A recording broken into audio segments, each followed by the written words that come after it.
how to reset the PHP version to the default version using cPanel. Log into your cPanel account and you will be on this page.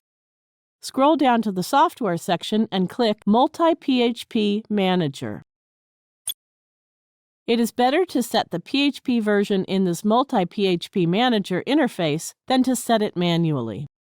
There is a box before the name of the domain for which we want to change the PHP version.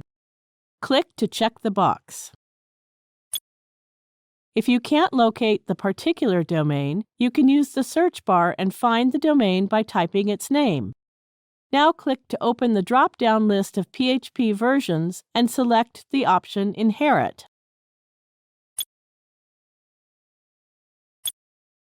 You cannot select the Inherit option with the PHP FPM enabled. Here it is disabled.